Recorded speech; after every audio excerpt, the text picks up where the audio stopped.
with Balanle Olukani. She is a popular television broadcaster and filmmaker, and she joins us now from Lagos. And thanks so much for joining us on what we can see has been a tumultuous couple of days in Nigeria. You know, what were you hoping from this election? And what do you think Nigerians ended up with here? We saw a glimpse, really, there of the chaos, of the confusion, and the fact that things are still so tense. Yeah, so I think when it comes to what were we hoping, INEC, the body that is conducting the elections, passed an electoral act in 2022. And pretty much the electoral act said that the results were going to be transmitted on their platform. So it was going to be an electronic transmission. Once the votes were done being correlated and counted at the polling units, right after then, they had a device that would allow them to capture the results from the polling unit, and it was going to be transmitted and uploaded directly onto a platform that every single Nigerian would have the opportunity to be able to see the results. That did not happen. You saw situations where INEC officials, the people who were conducting the elections at the polling units, refused to upload the results. You saw situations where they said that they didn't have the ability to, that the device was slow. And even more so, the actual portal that has the results, up to now, up to 50% of the polling units results have not been uploaded. So the question I think all of us are asking is, at the collation center that's happening right now in the counting in Abuja, what are you guys counting? Like, what results are you showing us? Number two, a lot of the results that are being uploaded onto the database do not compare with the results that people took pictures of on their phone. I think what people have to understand is that Nigerians didn't just vote and leave. They stayed at their polling units till 1, 2 a.m., 3 a.m. and counted those results with the INEC officials. So we all have proof of what actually happened at our polling units, and we have pictures of it, and we're seeing that it's not the same thing that they're telling us at the polling center, correlation center in Abuja. It feels like it's just basically they're lying to us right to our faces, and there seems to be no responsibility for that.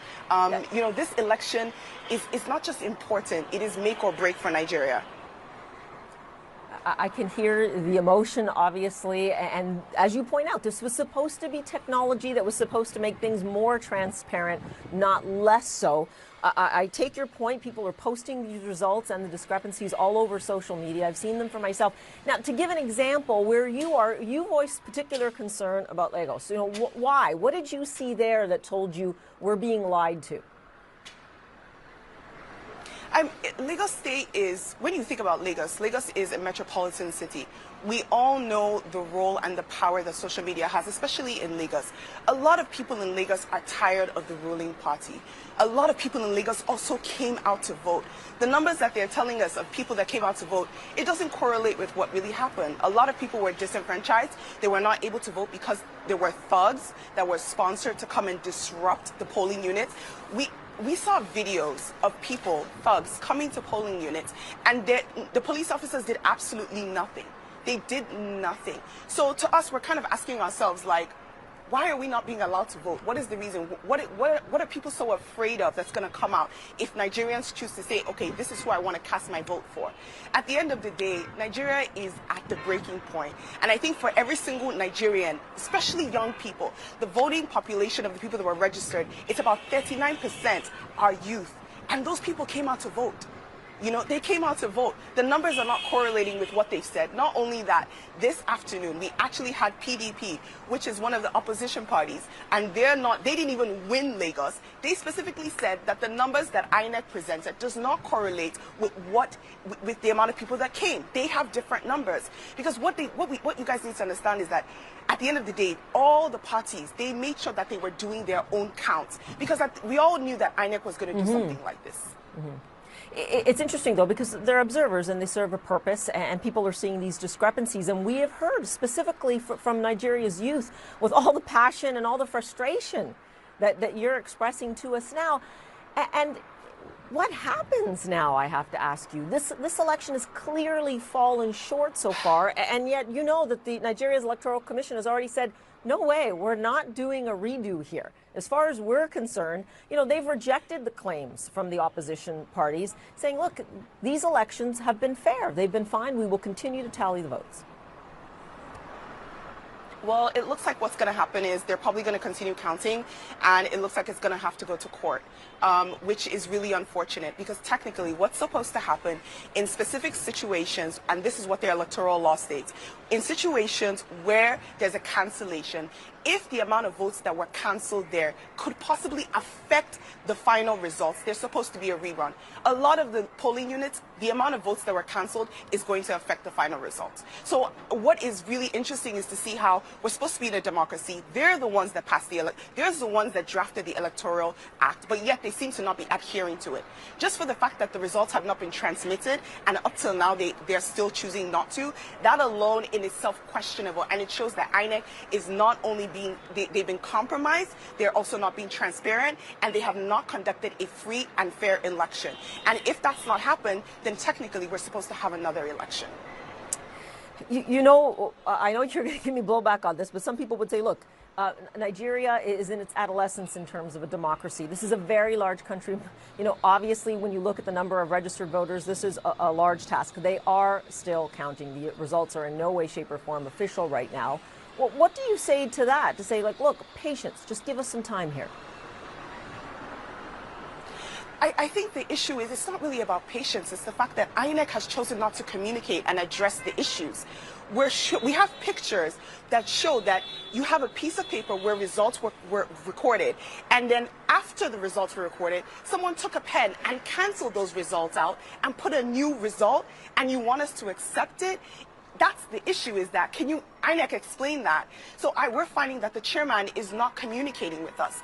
I think a lot of times when you think about the institutions of Nigeria, they're so used to just carrying on and doing whatever they want without accountability. But Nigerians have finally woken up to the point where we're saying, no, you must be accountable to us. We're a democracy. If you ask us to come out and vote, we cast our vote. We expect the results to reflect who we voted for, not who you've been paid to say is going to win. So there has to be accountability. If not, the INEC chairman needs to go ahead and step down and resign. If he's unable to do his duties based on what he's supposed to, it's the Independent Electoral Commission.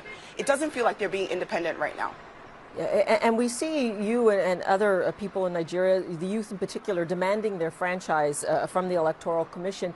A lot of this is born of the unexpected results of Peter Obi, who I believe you support. He is the next generation, as it were, and yet it seems like a 70-year-old from the ruling party right now is in the lead. What do you think it will mean here if indeed there isn't that generational shift? And what is Nigeria's youth looking for in terms of this perhaps being more of a movement that will continue, not just for this election?